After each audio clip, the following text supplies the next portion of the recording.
This is the 1987 release of Gung Ho. This is in 3.75 inches scale, part of the original G.I. Joe 3.75 inch line. I purchased this figure from a fellow collector, a friend of mine, back in 1995. This guy was mint in package, and I was really not an experienced collector way back then, and it was really foolish of me to take this guy out of packaging. So all throughout the years, some accessories have already been lost with this figure. As you could notice, gun is the saber of this figure, the only accessory that he had. I also lost the back art of the action figure, so I only have this figure to remind me of that said purchase. When I was a kid way back in 87, this figure was the peg warmer. No kid in the block or friends of mine or classmates of mine would want to purchase this figure. They would really want to purchase the really fancy ones with a lot of accessories, because this figure came only with a sword and that's it. So nothing much really to boast about, except that he was sporting a really nice uniform. And that time I did not know what the dress blue was all about.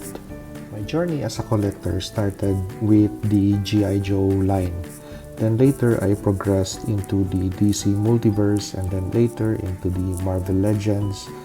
And then later I concentrated on making my own action figures in 12-inch scale, with the military theme in mind. Now, when I look at this figure, I researched about it, and also the uniform, the significance of the uniform. What is the dress blue? What is the dress blue all about? And I realized how significant and highly valuable this uniform was.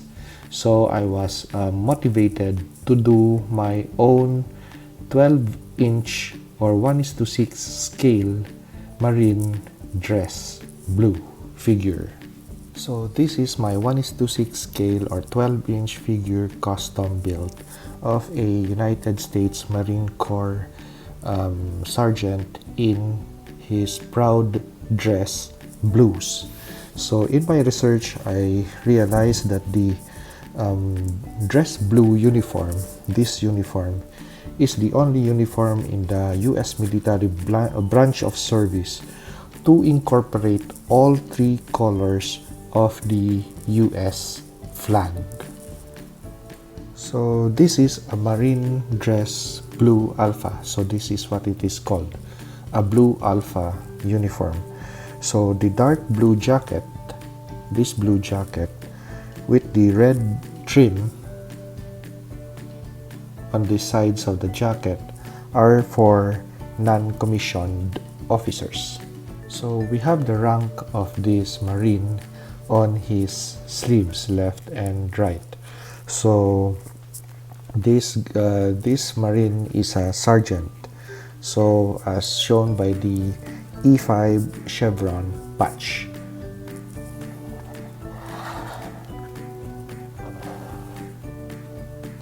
So privates and lance corporals would wear a plain gold belt buckle, but for non-commissioned officers, they would wear the Marine Corps logo of the eagle, globe, and anchor on their gold belt buckle. So let's take a look at the badges, the Marine Corps badges on this sergeant figure in dress blue. So the one on top that we see over here, that is a scuba bubble silver badge, and the succeeding or the next one with wings, that is the parachutist badge or jump wings. Um, this is the rifle expert badge, and this is the pistol expert badge. When I was also building this figure, it really took me a while to really understand the medals or the ribbons that are attached to this dress blue uniform. So I really took time to research and understand the significance of the ribbons. So starting from top upper left of the ribbon bar on this figure, we have the combat action ribbon, followed by the Navy Unit Commendation Award, followed by the National Defense Ribbon, the Armed Forces Expeditionary Ribbon,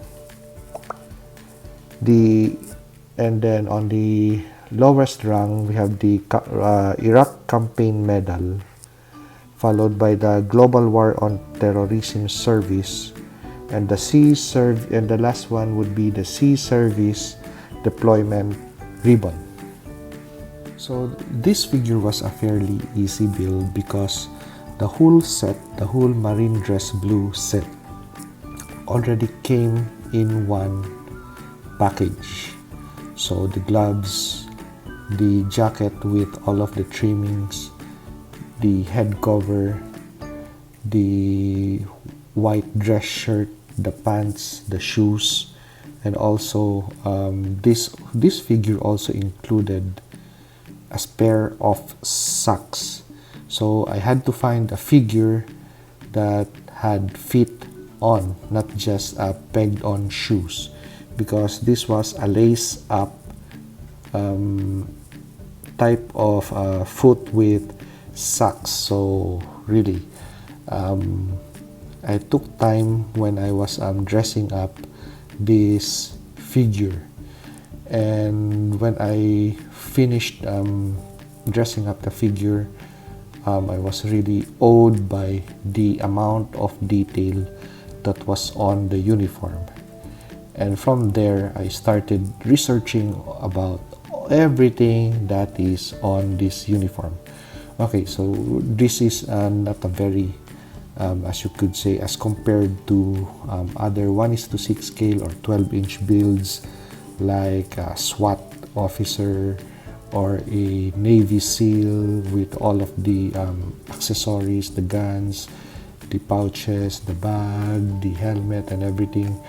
But just looking at this figure, you would really be awed by the amount of detail and the individual significance of what this uniform represents. Especially, it's already close to Memorial Day, so for those who have served and given the ultimate sacrifice, wearing this uniform or having worn this uniform is something to be respected by people who have been protected by these service veterans. So it was not all about just building 1:6 scale or 12-inch figure based on my gung-ho, based on my G.I. Joe gung-ho. Now it's all about respecting this uniform and what it signifies, especially the values system behind said uniform.